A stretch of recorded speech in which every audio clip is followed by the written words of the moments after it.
Sheryl Swoopes, this is kind of what you get for kind of not jumping on the tide, jumping on the boat. You were supposed to go and elevate with this whole situation. Your broadcasting career, everything, Sheryl. Your podcasting, whatever you do, you're supposed to be elevating. But instead, you decided to show hate, very clear hate towards Caitlyn Clark. Did you really think you could spread falsehoods about Caitlyn Clark for an entire year and keep your broadcasting position? That's the question no one had to ask Sheryl Swoopes, because the answer is clear. She's been officially removed from all WNBA broadcasts for the 2025 season. She got fired, but it looked like you got fired, bro. It looked like she got fired. I just gotta keep it real. It looked like she got fired. The dismissal isn't about just one poor opinion or a single mistake. It's the result of a deliberate campaign targeting the WNBA's rising star, and the league has finally had enough. Curious about what actually happened behind the scenes? In this video, we'll dive into the details of the situation, how she's handling the fallout, and why she ultimately lost her job. Ready to find out? Let's get into it. I won't be missing you broadcasting the games, because when you broadcasted the games, it was so hard for you to mention Caitlyn Clark. How are you up there talking about, you kept mentioning, oh, the Indiana Fever are doing this. Oh, Kelsey Mitchell and the Indiana Fever. Oh, Aaliyah Boston and Kelsey Mitchell and those girls are doing. Oh, you had such the hardest time mentioning Caitlyn Clark's name. Why? I don't get it. I really don't know. Did you know Sheryl Swoopes has a history of getting fired? Before the recent broadcasting controversy, she had already built a concerning track record that goes back years, while her Hall of Fame playing career earned her recognition as one of the WNBA's trailblazing stars. Her career after basketball has been marked by a recurring pattern of troubling behavior. Loyola University basketball coach Sheryl Swoopes, she's under investigation, accused of mistreating players. College coach is not only under fire, but under investigation after reports that the majority of her roster has decided to leave. The warning signs were impossible to ignore at Loyola University in Chicago. In July 2016, Swoopes was let go as head coach after a mass exodus of players, something that should have set off major alarms for anyone thinking of hiring her again. What kind of coach loses 10 out of 12 returning players in just one season? That's not typical turnover. That's a full-blown crisis in your program. That she mistreated players. It was the environment she created. I was belittled, humiliated, made to feel extremely small. Head coach since 2013. Last year, 5 of her players reportedly transferred to different programs. And this year, a reported 10 of the team's 12 players aren't planning on coming back. Former Loyola player Kate Sohn didn't hold back when discussing Swoopes' coaching style. Just because you're a great player doesn't mean you're a great coach. She seems to thrive off drama wherever she goes. The drama is always there. Other players spoke about an emotionally unstable atmosphere, where Swoopes would cry during games and practices, threaten scholarships, and share personal details inappropriately. Being a great player doesn't guarantee success as a mentor, and Swoopes clearly shows how that disconnect can manifest. Former Loyola basketball player Kate Sohn says Swoopes caused the players to live in fear, that she routinely threatened that they would lose their scholarships or she would cut them from the team. It made it hard to play. It wasn't about working hard and having fun anymore. It was about surviving. The situation with Lauren Hibbert stands out as particularly troubling. Hibbert claims Swoopes pressured her into signing a medical hardship form, which ended her athletic career, with the false assurance that she would stay on as a team manager.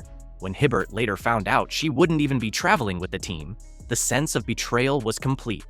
This manipulation led to formal complaints and ultimately played a role in Swoopes' dismissal. Fast forward to 2024, and we see the same dismissive and unsupportive behavior aimed at Caitlyn Clark. During her infamous February appearance on Gil's Arena, Swoopes couldn't even get basic facts right. She wrongly stated Clark was in her 5th college season, when it was actually her 4th. She also claimed Clark took 40 shots per game, a gross exaggeration considering Clark averaged 22.7. These weren't mere mistakes. They seemed deliberately intended to downplay Clark's accomplishments. Caitlyn Clark right now probably takes about 40 shots a game. Here we go. I know you like that. Hell yeah. I said that because when she comes to the league, regardless of what team she goes to that has vets on that team, She probably ain't gonna get 40 shots a game. What was even more telling was Swoopes' dismissive tone when discussing Clark's record-breaking achievements. She remarked, "So is it truly a broken record? I don't know. I don't think so." When asked about Clark's potential in the WNBA, Swoopes bluntly stated, "Will Caitlyn Clark come into the WNBA and do what she's doing right now immediately? Absolutely not. Not going to happen." The disdain was unmistakable. You asked me about Caitlyn. If you're going to break a record, to me, if it's legitimate, you have to break that record in the same amount of time that that player set it. Okay. Right? So if Kelsey Plum set that record in 4 years, well, Caitlyn should have broke that record in 4 years. But because there's a COVID year and then there's another year, you know what I mean? So she's already had an extra year to break that record. So is it truly a broken record? These weren't isolated incidents, but part of a year-long campaign that revealed more about Swoopes than about Clark. The pattern is clear. When others succeed or challenge her authority, Swoopes responds with hostility rather than support. Whether it's college players transferring in droves or a rising star shattering records, Swoopes seems unable to celebrate others' success without feeling threatened. This toxic behavior eventually caught up with her at the Dallas Wings, where her commentary became too controversial even for a league that usually defends its legends. The consistent threads between her firing at Loyola and her removal from broadcasting paint a picture of someone who has never learned to adapt or grow from criticism. So, what really happened with Dallas last year? And then obviously you guys remember last year when Dallas had to pretty much say, hey, you can't broadcast the Indiana Fever game after the little comments and things you had the game before or something like that. Yeah, I believe it was that. And Nancy Lieberman was the one who pretty much confronted Sheryl Swoopes about the whole situation and let her know, like, hey, you know, we got to keep it this, we got to keep it that, keep it about basketball. The Wings broadcast controversy wasn't just about Caitlyn Clark. It was about Swoopes making enemies in all the wrong places. When basketball royalty starts publicly calling out one of their own, it's clear something major is happening behind the scenes. That's exactly what occurred when Swoopes found herself in the crosshairs of two of basketball's most influential figures, Stephen A. Smith and Nancy Lieberman. You know basketball. You know basketball better than me. You know basketball than any of the pundits. You know basketball better than most of the men that play basketball. There is no way in hell you just accidentally left Caitlyn Clark's name out of that soliloquy that you dropped about the Indiana Fever. Stop it. You know that. Stop it. Stephen A. Smith never hesitated to speak his mind. He didn't just disagree with Swoopes. He dismantled her credibility on national television. In one particularly harsh segment, Smith directly questioned her motives for consistently failing to recognize Caitlyn Clark's contributions to the Indiana Fever's success. "Do you have any idea how that makes you look?" Smith challenged, his voice growing more intense. "How are you going to ignore Caitlyn Clark?" What made Smith's rebuke so damaging wasn't just his massive platform, but his sharp insinuation that Swoopes' silence about Clark was intentional and unprofessional. Given her extensive basketball knowledge, her failure to acknowledge Clark's impact seemed impossible to justify. I've known Sheryl since she was in college. I helped do her shoe deal with Nike in 1993, took her to her first ESPYs. I've known Sheryl, I've coached her, have a lot of respect for her. I called her when Caitlyn was still playing at Iowa and she had just broken Maravich's record. And it was all over the place, as you and I have discussed, that, you know, there was this quote by Sheryl that said, you know, Caitlyn was, 25 years old. She was, however old, 24 years old. She was a fifth-year senior. Right. She was taking 40 shots a game. Picking a fight with Stephen A. Smith was just the beginning of Swoopes' professional downfall. Nancy Lieberman, a broadcasting colleague and former friend, took things even further. After hearing Swoopes' comments about Caitlyn Clark, Lieberman reportedly called Swoopes directly to confront her about the inaccuracies in her statements. That conversation clearly went badly. So badly that Lieberman later confirmed their relationship was essentially over. The fallout was swift and deeply embarrassing. In a twist almost too perfect for maximum humiliation, Lieberman ended up replacing Swoopes on the Dallas Wings broadcasts. This wasn't just a simple personnel change, It was a public declaration of who held credibility in basketball circles. Lieberman's willingness to challenge Swoopes and then take her job spoke volumes about just how far Swoopes had fallen professionally. That's what Nancy was all about. She was keeping it very, hey, let's bring this women's game let's bring it all together. Let's grow this thing together. And the question was talking about how older people or older players in the league pretty much should going about what's going on in the league. And Nancy knows Caitlyn Clark is the biggest. She's got the eyes. She's got the fans. Let's not try to sink it. Let's try to get on the boat with her. And let's grow the game. These explosive confrontations didn't just damage Swoopes' reputation with fans. They shut her out within the professional basketball community. When heavyweights like Stephen A. Smith and Nancy Lieberman publicly challenge your integrity, networks and organizations take notice. For the Dallas Wings and their broadcast partner, these feuds likely confirmed what viewer complaints had already hinted at. Swoopes had become more of a liability than an asset to their brand. With all this baggage weighing her down, how will it affect Swoopes in the 2025 season? Thank you. I can't wait to give this to my girlfriend. You don't have a girlfriend, Mike. If you thought Caitlyn Clark was simply a deadly sharpshooter with an intense competitive spirit, think again. She's also a comedy mastermind. From roasting her teammates to delivering perfect one-liners and pulling off surprising antics, Clark knows how to keep the laughs coming. Now, let's dive into 10 of Caitlyn Clark's funniest moments that had everyone in stitches. Kicking things off is the time Caitlyn Clark made an appearance on SNL's Weekend Update.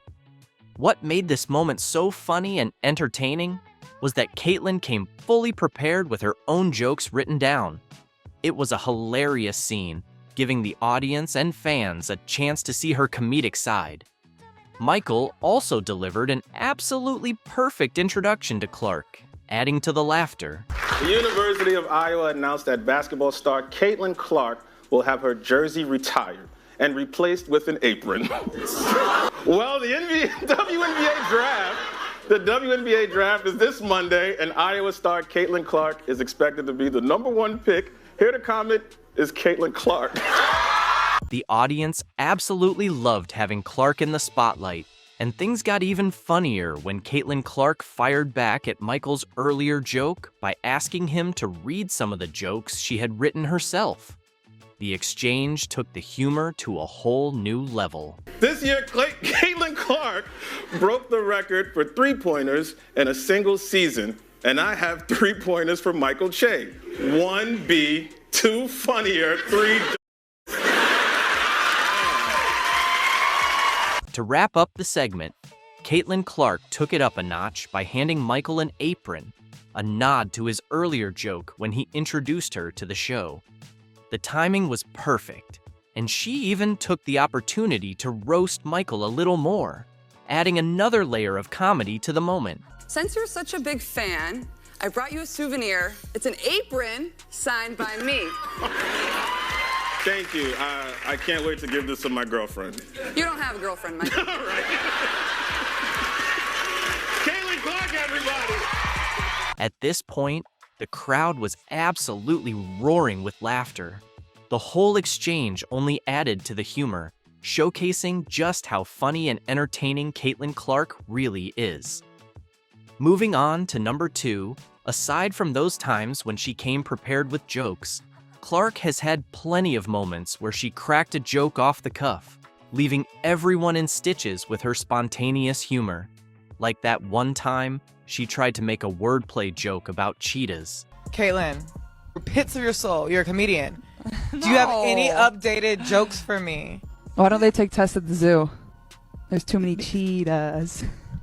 What made it even funnier was the way the reporter just stood there, totally dazed and amused, while Clark couldn't help but laugh and smile, fully aware of how mischievous and hilarious the moment was. Now, moving on to number 3, Caitlyn Clark doesn't keep her jokes limited to interviews. She's also a pro at the friendly roast. During one interview, the WNBA star was on the court when the reporter decided to test their own shooting skills. I think you have to go now. Come on. Let's see if you can get it there. Two more. You know what? I have no legs, so I can come in here. No, I feel confident. Let's see. I'm wearing this jacket. Oh. Ugh, That's terrible. not bad. Get it there. Oh my God. You gotta jump. Even though Clark tried to be supportive, she just couldn't help but laugh and throw in a few playful jabs. And when the reporter tried to blame his terrible shooting on his dress clothes and the tight rims, Caitlyn wasn't about to let him off the hook that easily. Tight rims, I'm telling you. No, I think that might just be you, honestly. This moment just made Clark even more lovable thanks to her hilarious personality. Coming in at number 4, another unforgettable moment that had everyone buzzing about Caitlyn Clark's mischievous side was her visit to a goat petting zoo with her teammates. Watching Clark feed the baby goats quickly turned into pure entertainment, and naturally, she turned the whole thing into her own personal comedy show. All right, relax. Everybody don't fight over me. Don't fight over me, okay? Wait, I don't remember who I bet. Fans love seeing Caitlyn and her teammates bond over something other than basketball. But the real comedy came from the fans themselves, who couldn't resist making the perfect joke: the goat feeding goats. Now, halfway through at number 5, Caitlyn Clark's easygoing and cheerful nature really shines when she's around her teammates, both on and off the court. Her bond with Lexi Hull is especially fun to watch. One particularly funny moment happened during an interview when Lexi was answering a question, only for Caitlyn to interrupt with a burst of childish laughter at something Lexi said. What was your intent there to try to make an impact as well as you did tonight? Thank you. I would say that's kind of my role. Respectful. Caitlyn Clark's reaction to Lexi Hull's innocent comment had the entire room in stitches. And take advantage of that. Caitlyn? Yeah. We're done. Oh, Lord. Coming in at number 6, Caitlyn Clark and Lexi Hull's dynamic duo wasn't just reserved for the court. The two had fans cracking up once again when they pulled up to a Swig drive-thru to grab some fruit and soda drinks. Playing with vanilla cream instead of coconut cream. Can I have the beach babe too, please? What made this even more interesting was that Clark was immediately recognized. But when the friendly lady asked if she was really Caitlyn Clark, Clark responded with a mischievous grin. You're Caitlyn Clark, right? Maybe. After being recognized, the owner gifted them golden mugs, guaranteeing them free refills whenever they came back. Golden mug I want to give you. Golden mug means every time you come through Swig, you just get a free refill. He said he was going to give us golden mugs, so we'll be back. Yeah. At number 7, one thing that stands out about Caitlyn Clark is how her teammates not only recognize her playful side, but also encourage it. Of course, sometimes they have to step in to keep her focused, like that time during warm-ups when Katie Lou got the best of Clark, locking in a submission and making her tap out. The whole team couldn't stop laughing.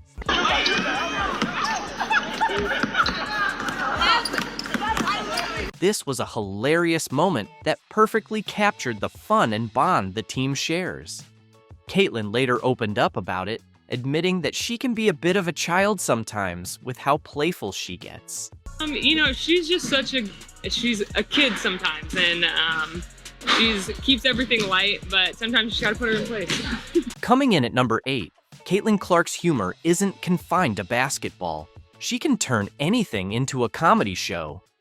In one unforgettable moment, Lexi Hull caught Clark delivering a full play-by-play commentary on a Philly baseball game. And that ball's hit to the shortstop. Rojas throws it over to first base, and that's not going to be enough. The video quickly went viral, perfectly capturing how effortlessly hilarious and entertaining Clark can be. Watching her switch from WNBA star to baseball commentator had fans in stitches. The Phillies leading 1-0. We'll be back in a minute with a 30-second break. It was such a viral moment that it even landed Clark an invitation. The Phillies have taken her up on her offer to broadcast a game. At number 9, Caitlyn Clark's humor isn't just for her teammates. It extends to her family and friends as well. A perfect example of this is her hilarious moments with her boyfriend, Connor. The two have shared some truly funny interactions. I just want to sleep for like 3 weeks straight after the season's over. You want to sleep for 3 weeks straight during the season? That too. I love sleeping. It's awesome. The thing about Caitlyn is how she'll enthusiastically praise and appreciate Connor for being supportive. But she doesn't hesitate to throw friendly jabs at him, even during interviews. Like that time she casually mentioned that in a shooting competition, she outshoots him every time. Having some shooting competitions, it gets a little heated. I definitely outshoot him way more than he outshoots me, but he tries to think otherwise. And finally, at number 10, Caitlyn Clark's playful and competitive spirit isn't just for her teammates and friends. It shines through in her family moments too. Her close bond with her family is filled with hilarious exchanges, but one of the best was when she got fouled and started complaining about it, only for her dad to shut it down with a classic, stop complaining response. Move, and if they're open, she will find them. Martin commits the foul. And that wraps up our list of Caitlyn Clark's funniest moments. From her sharp wit to her playful antics, she never fails to entertain, both on and off the court.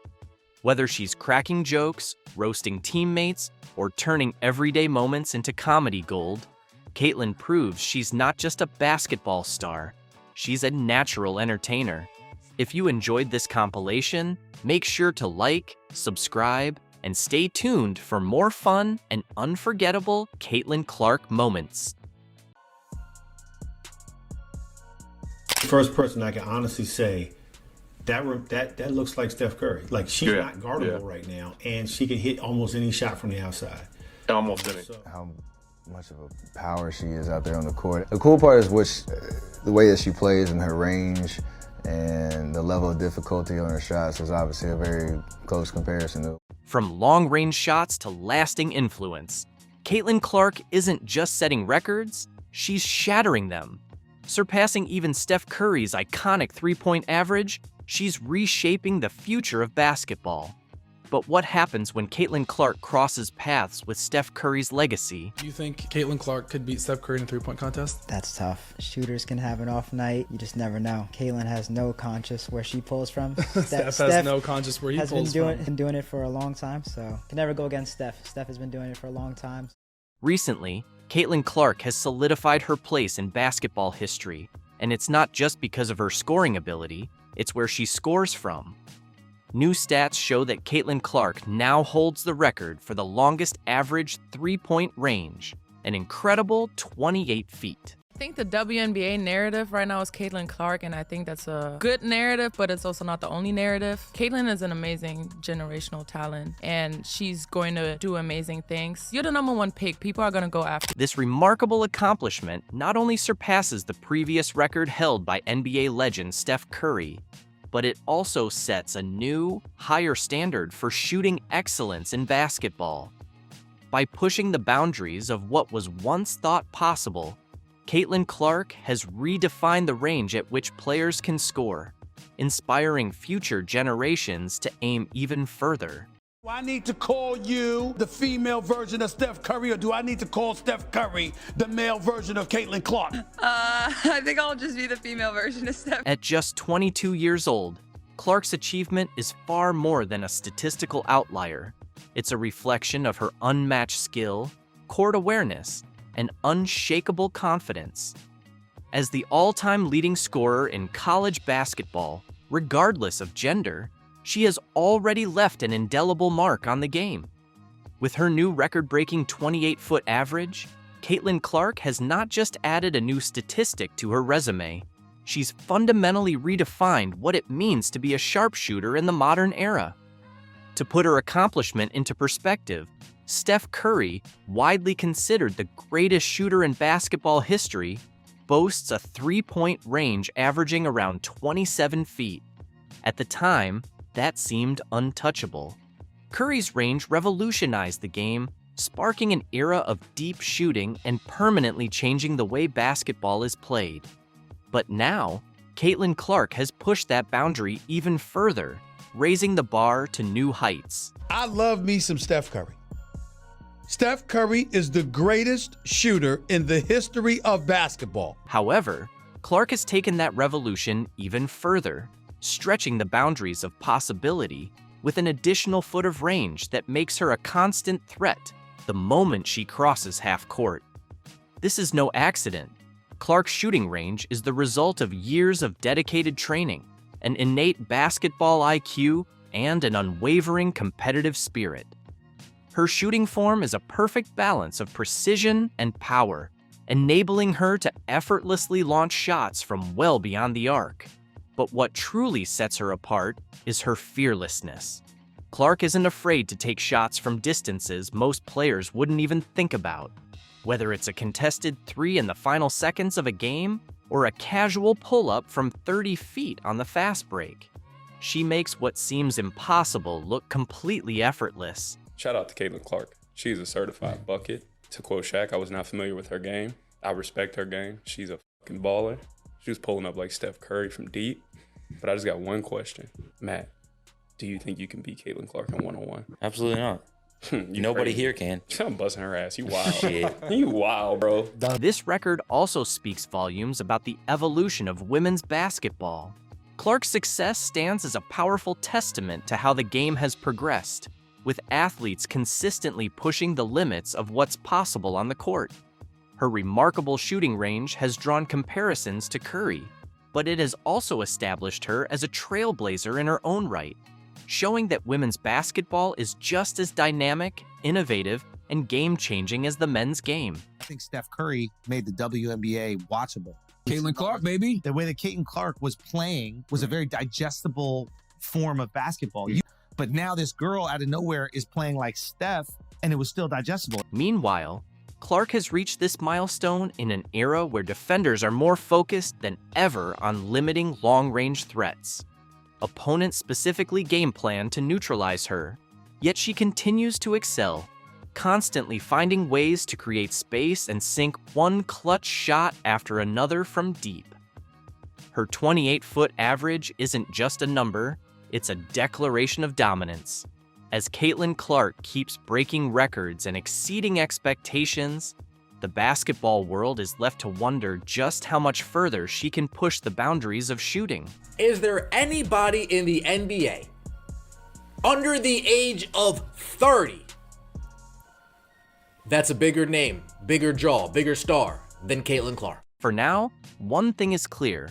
Clark has not only surpassed Steph Curry's legendary mark, but has firmly established herself as one of the most transformative figures in basketball. Her 28-foot average three-point range is more than just a record, it's the foundation of a legacy in the making.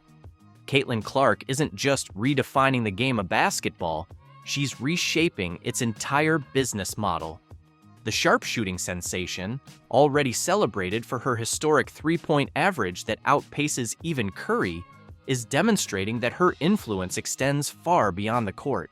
I mean, honestly, $1,000 for a family of four to go to a WNBA game. That seems wild. It really does. The Clark effect. Clark now represents an incredible 1/4 of all WNBA merchandise and ticket sales. This remarkable achievement highlights her power to attract fans, drive revenue, and become a true game changer for women's sports. Moreover, in a league that has long battled for visibility and equality, Clark has sparked an unprecedented wave of fan engagement. From jerseys bearing her name to arenas packed with fans chanting in her honor, Clark is more than just a player, she's become a movement. Caitlyn Clark, her style of play it's not just her individually as a person or what skin color she is. I think it's, more so about her style of play, her playing. According to reports, her merchandise sales alone make up nearly 25% of the WNBA's total revenue in this category, an extraordinary figure that speaks to her unmatched popularity. Whether it's fans buying her iconic number 22 jersey or scooping up exclusive Caitlyn Clark-themed collectibles, her appeal is undeniable. The same goes for ticket sales. Clark's games are an event, consistently attracting record-breaking crowds. The reason why it really, really gets my blood boiling is because it's the exact same thing we see in every other sport. The games where she's not playing have lower viewership. This has to be a joke. Sue Bird is the last person I'd imagine making these kinds of comments about Caitlyn Clark. Seriously, Sue? The epitome of generational talent, someone who's witnessed it all, possesses an in-depth understanding of the game, and navigates the intricate court politics better than anyone else. And now she's behaving this way? Come on! Some people continue to flip that. Those people, I've seen Stephen A. Smith talk about it. I've seen Shannon Sharpe talk about it. And that's what I just don't understand is they work for ESPN. So why are you hating on a product? It's a business you're in. It's not that they can't. This is getting unbelievable. Sue Bird, the WNBA's very own walking history book, has targeted Caitlyn Clark. And trust me, it's igniting a lot of conversations. And yet, we don't hear anyone on the Celtics and the Mavs. That is not how this works. It's because there's some players that are just so transcendent that the viewership's going to be insane no matter what. Great. And it has nothing to do with the other players, the other... Seriously, we're talking about Sue Bird here. She's essentially basketball royalty, yet out of nowhere, she launches an attack on Caitlyn Clark, the young star who has been driving the league's ticket sales and viewership through the roof. Why? Apparently, it's because ticket prices and TV ratings have dipped since Clark's team, the Indiana Fever, were knocked out of the playoffs. But that's hardly shocking. Clark is a true fan magnet, plain and simple. And to imply that we should just ignore the impact that Caitlyn Clark had and still continues to have on this team, this league, this sport. Nah, it doesn't work that way. It doesn't work that way, Sue Bird. Honestly, just look at the Golden State Valkyries, an expansion team that's already sold out around 18,000 season tickets. Clark doesn't even play for them, yet her influence is undeniable. Still, some people keep twisting the narrative. I've seen Stephen Smith discuss it, I've seen Shannon Sharpe talk about it, and here's what I don't understand. They work for ESPN. Why are they attacking a product that's literally part of their business? Stephen A. and with Shannon, there's an aspect of them like defending their stances on her. Like, we were right about Caitlyn and this is our defense. And I still think there's something twisted there because nobody ever said. It's not that they can't express their opinions, but Sue didn't just mention it and move on. Oh no, she went all out, even pulling Stephen A. and Shannon Sharpe into the fray. And let's be honest, those two are renowned for their brutally honest takes on everything. So, what exactly is Sue Bird upset about? Is it Stephen A. and Shannon Sharpe calling it as they see it? It's not even like they're wrong. I don't know how you explain, like, honestly, look at the Golden State Valkyries. It's an expansion team. They've already sold out, I think it's 18,000 season tickets. Caitlyn doesn't play there. And yet some people continue to flip that. Those people, I've seen Stephen A. Smith talk about it. I've seen Shannon Sharpe talk about it. And that's what I just don't understand is they work for ESPN. So why are you hating on a product? It's a business you're in. It's not that they can't. Let's dive into the entire Bird versus Clark drama for a moment. Could this be stemming from bitterness? Let's be honest. Caitlyn Clark skyrocketed to become the face of women's basketball almost overnight. She's drawing massive crowds and achieving viewership numbers like no one else ever has. But then Sue steps in, casting shade on anyone who dares to acknowledge the obvious. The WNBA is struggling to keep pace without Clark on the court. Sue Bird calls out ESPN hosts for, quote, hating on WNBA playoff ratings after Caitlyn Clark's exit. You say, what? Why? Why, y'all?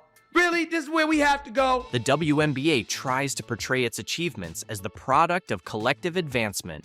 But let's be honest, is Caitlyn Clark truly propelling the league forward? Without her, TV ratings drop, ticket sales plunge, and merchandise revenue disappears. The league should be going above and beyond to keep her satisfied. instead of clinging to outdated pay structures that scream, "We don't truly value you." Fans aren't oblivious to this nonsense. Social media is inundated with demands for change. People are highlighting the absurdity of her salary relative to her impact. It's not just a matter of fairness, it's a business issue. You don't underpay the individual who is vital to your survival. That's not only poor optics, it's poor math. Yet, the WNBA seems too busy celebrating minor growth to realize they're engaging in a risky strategy. If they don't evolve, they risk losing not only Clark, but also the entire momentum she has built. Talented players like her are rare. They're once-in-a-generation athletes who can transform a sport. If the WNBA fails to find a way to compensate her appropriately, don't be shocked if other leagues or opportunities come her way. I feel like I'm getting hammered. Last season, Caitlyn Clark faced cheap shots, constant hacking, and defenders who thought they could muscle their way into shutting her down. Well, guess what? That chapter is officially closed. The Indiana Fever have loaded up with not one, not two, but 3 enforcers who won't stand for any of that nonsense anymore. So the Indiana Fever have got their enforcer. They have got their enforcer for Caitlyn Clark. And I'm not gonna lie, like, when it comes to Caitlyn Clark and their enforcer, last year everyone was talking about them needing an enforcer. Enter Howard, Cunningham, and Bonner, veterans with attitude. If critics think they can bully Clark, they'll have to get past them first. The closest thing they had was Erica Wheeler. That was the closest thing they had for someone to defend Caitlyn Clark, was Erica freaking Wheeler. Maybe Tammy, but Caitlyn Clark was getting hit a lot. She was getting hit a lot early and they needed their Charles Oakley. This move isn't just about talent, it's a statement. The Fever aren't here to compete. They're here to dominate. With these new additions, they've built a squad that plays fast, tough, and, most importantly, protects Clark. Her bullies on notice? So how will these 3 transform the Fever into a WNBA powerhouse? Sometimes you need one of those players on your team. You need one of those enforcers. Every good player, by the way. Every good player, every good team that is a super duper star. Most of the time have enforcer type players. Picture this. Caitlyn Clark, the WNBA's most electrifying rookie, steps onto the court for her debut. Fans are buzzing, expecting a show. Instead, hard fouls, excessive contact, and physicality that seemed aimed at taking her down. What's going on here? That's all I see.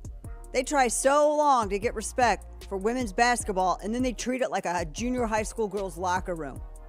Junior high school girl antics on the court. Clark wasn't just a rookie. She was targeted, with 17% of all flagrant fouls last season against her, proving defenders weren't just playing defense, they were trying to take her down. Now, what little girl wants to grow up and play in a league where you're targeted like that? How do you sit here and profess and demand that everyone take women's sports seriously when you can't even take it seriously enough to not act like a junior high queen on the court? It looks like a soap opera. And leading the charge? The Chicago Sky. A shocking 80% of those flagrant fouls came from one team. That's no coincidence. It's a statement. They weren't just defending, they were sending a message. Was it intimidation, frustration, or just a desperate attempt to slow a rising star? Whatever the reason, Clark's presence clearly made them uncomfortable. Clark! Hammer! Clark drives, Reese floors her. Silence. Was it too much? Commentators wondered, but Clark shook it off and kept playing. I think we went up really strong a lot of times and we didn't get a lot of calls. And going back and looking at the film, I've seen a lot of calls that weren't made. I guess some people got a special whistle. That's what makes Clark special. Her composure.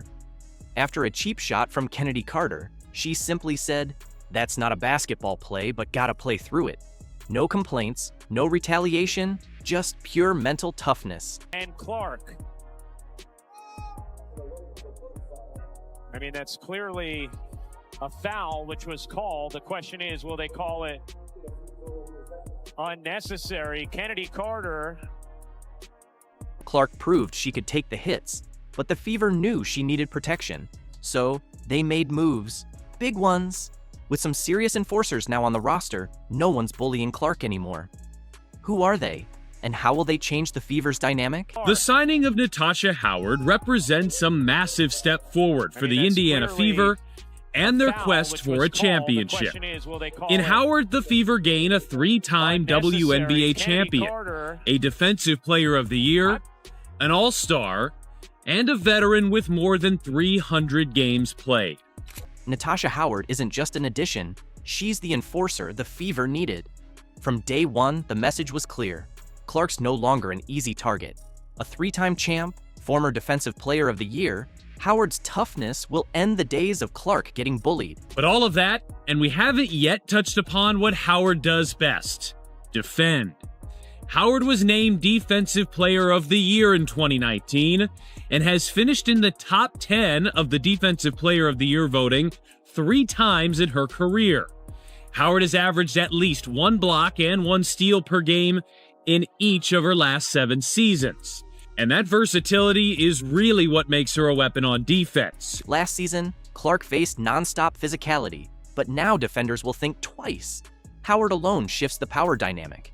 She commands respect next to Clark, and with her elite stats, 17.6 points, 6.7 rebounds, and a 3-point threat, she'll create more space for Clark, Mitchell, and Boston. Last season, with a minimum of 25 games played, Natasha Howard was one of just 13 players to average 18 points per game. She was one of 16 players to average 7 rebounds per game.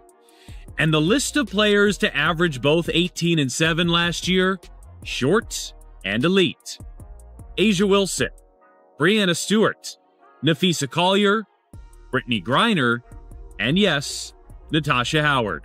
Howard's defense is where she truly dominates. A former Defensive Player of the Year, she's a nightmare in the paint. But that wingspan and 6'2" height allows her to be disruptive defensively around the rim on opposing bigs too. In fact, Howard will enter the 2025 season 25th all-time in blocks in WNBA history. Howard's ready to elevate Clark in the Fever, bringing her experience and toughness to help them dominate, not just fight back. Caitlyn Clark was getting hit a lot. She was getting hit a lot early, and they needed their Charles Oakley. You've got that in Sophie Cunningham. Sophie Cunningham is heading to Indiana, making the WNBA even more exciting. If Clark needed someone to keep the bullies in check and hit threes, she's got her. There are so many videos of Sophie Cunningham just starting brawls. Some might ask, Cunningham? Wasn't she bringing Clark to Phoenix? Clark had other plans, ensuring Cunningham joined her in Indiana. Sophie Cunningham, in general, is just wild. Wild is the best word I can use to describe Sophie Cunningham. And, it is just, it's carnage. It's carnage a lot of the time when Sophie Cunningham gets involved with anything. The amount of fights that Sophie Cunningham has been involved in is mental. Cunningham is a perfect fit for Indiana. She's not just tough, she's an elite shooter, hitting 37.8% from deep last season. With Clark running the offense, that number will rise. If she hits a 3, Maisha Hines-Allen fouls her and then tries to step over. And then Sophie Cunningham grabs her leg. Nobody's going near Maisha Hines-Allen, but no, Sophie Cunningham will start the fight. The refs are trying to break it up. None of the Mercury players are going to go near Maisha Hines-Allen. They're scared. She's scared the bejesus out of them. Maisha Hines-Allen is one of the toughest players in this league. Sophie Cunningham going head to head straight with her. Cunningham brings more than shooting. She's got an edge. She plays through contact, talks trash, and backs it up. Plus, she's a Taekwondo black belt. Like Sophie Cunningham, there are so many things where it's like, part of it her fault, part of it not her fault, but she will not back down. She will not back down under any circumstances from anything.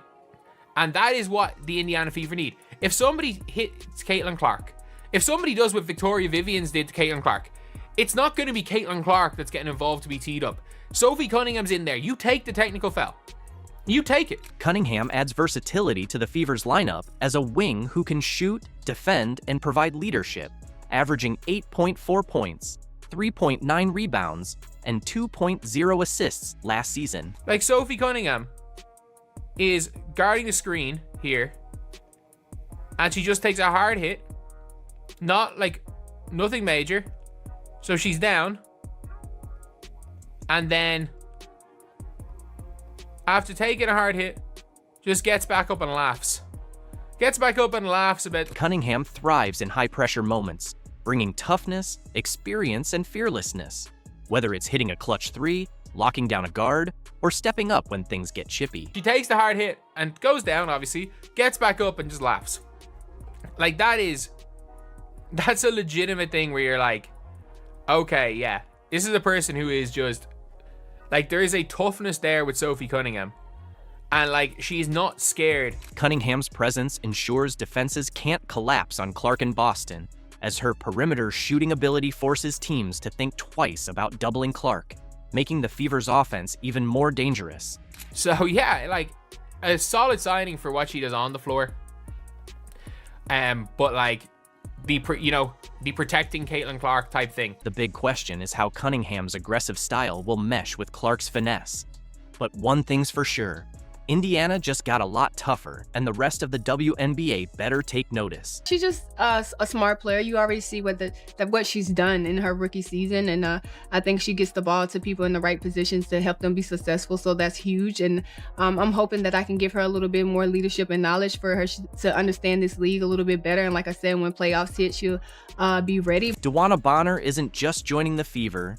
She's here to reshape their culture and bring championship experience, making it clear Indiana is ready to win now. Our first game in Indiana, we gotta get a win. Bonner's addition turns the Fever from an exciting young team into a championship contender, adding elite defense, clutch scoring, and floor spacing alongside Boston, Clark, Mitchell, and Cunningham. What excites you the most about this team that you're going to be joining? I mean, they have dynamic pieces in CC and Kelsey Mitchell and AB, Lexi Hall. I mean, they have a great core, so why not just add to that and try to, take us to the next level in the playoffs. They were in first round, and I played against them in the first round, and the way they came back the second game, it just makes you excited to, okay, I want to be a part of that. They didn't lay down and quit. They came back and actually try to beat us early, that next game. Bonner's not just a skilled player. She's a true leader, elevating Clark, Boston, and Mitchell by studying their game and maximizing their strengths. Like I said, hopefully I can make her job a little easier and she can make mine a little easier. But I think she's a great person, and we, been kind of connecting here. We had a great workout this morning, and it was fun. She's a fun kid. Bonner sees something special in Clark's competitive fire and is ready to guide her towards superstardom, using her experience to push Clark to new heights. Kind of went on this crazy run, and they were the most well-gelled team at that time. They went from the bottom straight, and they just kept trending. And it was like one of those teams you're like, man, you don't want to really see them in the playoffs. So we got the matchup, and I think our experience helped us very well. But that second game, they came out, and it was like, they just kind of went on this trajectory that was just like on the rise, and it was literally Fever on the rise during right after All-Star. So that's exciting. That's exciting for me to see, and that kind of helped me with my decision. Last season, the Fever lacked experience, but Bonner brings postseason know-how, leadership, and the ability to close games, all while elevating Clark to new heights. That experience to a young, maturing team, what can you provide? I'm hoping that I can provide a little bit of leadership, but I feel like they're a team that last year helped them a lot and understand the dynamics of playoffs. It's a whole different ball game when playoffs come, and I feel like they're a young team, but they're a good team, and hopefully I can just provide the knowledge and explain playoffs to them a little bit better so we can be better prepared and don't get punched in the face the first game. And it's hard to come back when you do that the first game. It's hard to come back and try to win 2 straight against a veteran team. So I think they got it. What does Bonner's arrival mean for Indiana? Everything. Her playoff experience and championship mindset are the missing pieces for a team on the rise. This isn't just a veteran signing. It's a statement that the Fever are done waiting. The future is now. With Bonner, Clark, Boston, and Mitchell, this team isn't just fun to watch, it's a contender. Are you ready for the Indiana Fever show? It's coming fast. Please welcome to the show, Caitlyn Clark. Caitlyn, did you ever What's think up, you'd guys? be back? Cheers. Excited to be Cheers. back. Don't worry. I got this nice throwback theater can. Well played. Caitlyn Clark just surprised everyone in a way no one expected, doing it live on Zoom during an unfiltered interview with WNBA icons Sue Bird and Diana Taurasi. From the moment she appeared on screen, it was obvious this wouldn't be your usual heartwarming segment. It was unvarnished, authentic, and gave a behind-the-scenes look at everything from her transition to the WNBA, to locker room gossip, to the intense rivalries in those tough college games. And, of course, it all came with Caitlyn's trademark wit and charisma. Product placement. There we Will go. Our show loves it. Our show loves it. So, what exactly did Caitlyn Clark spill, and why is the basketball world buzzing? Stick around, because Caitlyn didn't hold back on a lot of juicy details. Everything from Paige Beckers to Diana Taurasi, and even calling out the unfounded rumors Sheryl Swoopes has been spreading about the team. Ready for it?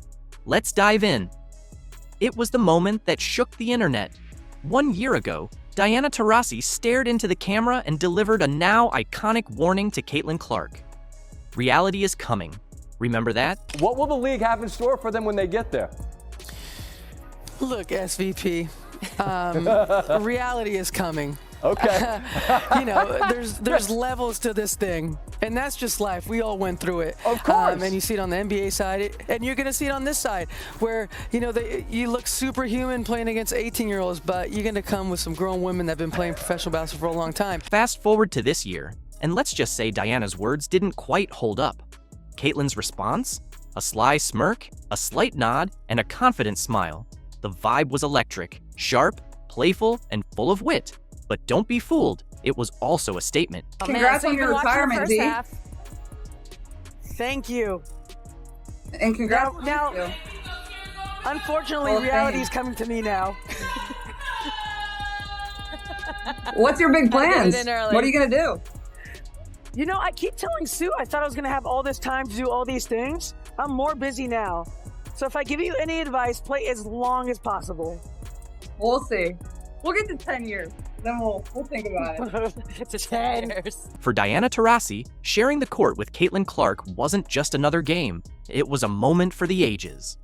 Looking back on their first matchup in Phoenix, Taurasi didn't mince words about the atmosphere. It felt like the last game that was ever going to be played. The crowd was electric, the hype was real, and it wasn't just about basketball. It was about seeing a torch being passed right before our eyes, she shared. Diana spoke with deep respect, reflecting on how surreal it was to finally face the players she'd been watching dominate college basketball for years. What was it like for you two to play against each other? It was amazing. I've been following Caitlyn for so long and been watching her college career just in awe. And to be on the court and, the first game was in Phoenix, and it felt like the last game that was ever going to be played. There was such anticipation. The crowd was going crazy. All the people that came out to see Caitlyn and our teams play against each other. It really was an amazing moment. And you talked about how, if you could play against anyone that is this new generation. So I got to cross paths with Caitlyn, at least for a couple games. And to me, that meant a lot, Caitlyn's perspective? Just as classy, but with her signature edge. She remembered that Phoenix game too. Except for her, it was personal. We were down by like 10 or 15 and came all the way back to win, she recalled, pride clear in her voice. That comeback wasn't just another line on the scoreboard, it was a defining moment for her and her team. Battling against a legend like Taurasi and coming out victorious? That's the kind of experience that builds confidence, and Caitlyn made sure everyone knew it. And what it was like to play against Dee.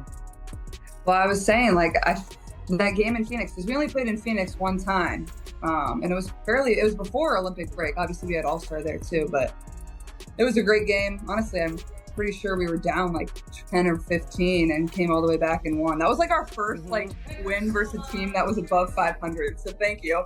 I appreciate that. Beneath all the fierce competition, there was a deep mutual respect. The moment transcended being just another game. It became a clash of eras, unfolding right before our eyes. While Caitlyn and Diana might be at different points in their careers, the impact they're both having, that's something that will last forever. As they laughed and joked about the experience, it was clear. This wasn't just playful banter, it was basketball's past and future coming together in perfect harmony. Caitlyn, how excited are you for this next WNBA season? New head coach and Stephanie White. You added Natasha Howard, who Sue knows really well, DeWanna Bonner, which I know really well, Sophie Cunningham. I mean, it seems like, you know, from the outside, this roster's ready to compete now, which is easy for us to say. We know there's a process to get there, but like when you see that and you see those names come in, what does that make you feel like? Caitlyn Clark is heading into the new WNBA season with more than just momentum. She's bringing the heat. When talking about her revamped roster, her excitement was impossible to miss. With new head coach Stephanie White, seasoned veterans like Natasha Howard and DeWanna Bonner, sharpshooters like Sophie Cunningham, and defensive powerhouses like Sydney Colson and Brianna Turner, Caitlyn knows the talent on her team. But she's also aware of the challenges ahead. With 7 new players and a tight timeline to build chemistry, Caitlyn's already in full figure-it-out mode, and she's ready to tackle it head-on. Oh, well, I mean, obviously on paper we have a really good team, but, you know, you only have, we start training camp, I think, on the 27th, and then, like, we have a back-to-back of preseason games on May 3rd and May 4th. So it's like, you have a very short amount of time to put that together, and 7 new pieces, and whether we carry 11 or 12, like, more than half of our roster, like, that's, you know, that's a hard thing within itself, but we should be pretty good. And like, I'm excited about it. I think what we needed was, you know, we added a lot more experience. Like in the playoffs, we just didn't have that. We were a young group. And it's not just her mental game that's been getting stronger. Her physical game has leveled up too. When asked about that viral off-season photo where her arms looked noticeably more defined, Caitlyn couldn't help but laugh. And there was the viral picture that went around showing off your guns. Everyone's wondering, have you been hitting the weight room? Was it the camera angle? What happened there? Like, how did you do that? I've been trying to do that for 20 years. AI is getting out of control. Come on. Caitlyn Clark wasn't just hitting the weight room to look good in a photo. She was preparing to become an even more dominant force on the court. Every hour spent in the gym was about strengthening her body to match her fierce mentality. It wasn't just about bulking up. It was about becoming more powerful, more relentless, and untouchable when the game was on the line. But Caitlyn didn't stop at physical strength. She refined her entire skill set. She focused on adding a floater to her arsenal, powering through contact at the rim, and mastering the mid-range game. This wasn't casual training. It was a deliberate plan to evolve into an unguardable offensive weapon. Caitlyn isn't just preparing to keep up with the competition, she's training to take over. Every move, every shot, was with the intention of dominating in ways we've never seen before. The offseason at the Indiana Fever is on fire. Rumors about NaLyssa Smith are swirling, and tensions between her and Caitlyn Clark are reaching a boiling point. Let's dive into the drama and uncover what's really going on once and for all. The Indiana Fever have had an amazing season with remarkable highs and challenging lows. But nothing could have prepared them for the shock caused by NaLyssa Smith's actions, which many see as an unexpected betrayal. Smith's recent behavior has created friction within the team and has fans questioning the future of the Indiana Fever. We'll explore the controversy, fan and teammate reactions, and the potential consequences for both Smith and the Fever. It all started with a tweet. NaLyssa Smith posted a photo of herself in a purple car with the caption, "Purple looks good on us." This innocent post caught the attention of Paige Buchers, a standout college basketball player, who responded with fire emojis. Smith's reply, "You just gotta let him be delusional," sparked rumors about her future with the Fever. The timing was bad, as the Fever were celebrating Caitlyn Clark's record-breaking 35-point game, securing the 6th playoff seed after an impressive 18-10 run following a poor 2-9 start. Instead of focusing on their resurgence, Smith's tweet brought attention to internal conflicts. Sources say Caitlyn Clark confronted Smith about the tweet, questioning her commitment and highlighting Smith's dissatisfaction with her role and playing time. During the regular season finale against the Dallas Wings, Smith started the game, scored 8 points, and grabbed 6 rebounds in 19 minutes before being benched for the second half. Frustrated, she posted, "Fun while it lasted, babe," in response to her girlfriend's supportive message, hinting at tensions with teammates and coaching staff. The public reaction was swift and harsh. Fans flooded social media with calls for Smith's removal, using hashtags like #TeamCaitlyn and #TeamNalyssa. Many felt betrayed by her perceived lack of loyalty, especially given her strong performances and high expectations. Sports analysts debated whether Smith's actions were due to deeper team issues or mere miscommunication. Some defended her frustrations over reduced playing time, while others criticized her professionalism and its impact on team morale. Head coach Christy Sides is in a tough spot, trying to maintain team unity while addressing the backlash. She issued a statement about handling matters privately, but insiders say she's deeply concerned about the situation's impact on the playoffs. Several options are being considered: team meeting and reconciliation, addressing issues directly to encourage open communication, disciplinary action, ranging from fines to temporary suspension to reinforce team cohesion, trade speculations, exploring trade options, though Smith is under contract until 2026. Public apology. Smith could apologize publicly to mend relationships and quell fan outrage. Meanwhile, Nalyssa Smith remains active on social media. Fans are questioning her commitment to the game as she continues to clash out with her star teammate Clark. People are wondering, is this all because of jealousy, due to Caitlyn stealing the spotlight? Smith's on-court performance has declined in the last season, averaging 10.5 points and 7.2 rebounds per game, down from last year's 15.5 points and 9.2 rebounds. Her playing time has also decreased from 30.7 minutes in 2022 to 25 minutes now.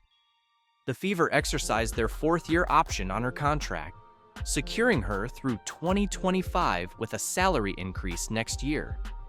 While her financial future with the team is secure, her role and satisfaction remain uncertain, as it's very likely we will not see her return after this upcoming season. Whether this incident becomes a catalyst for growth or a source of division depends on how the Fever, especially Smith and Clark, choose to move forward. This controversy also highlights the broader impact of social media on professional sports, reminding athletes to balance personal expression with professional responsibilities.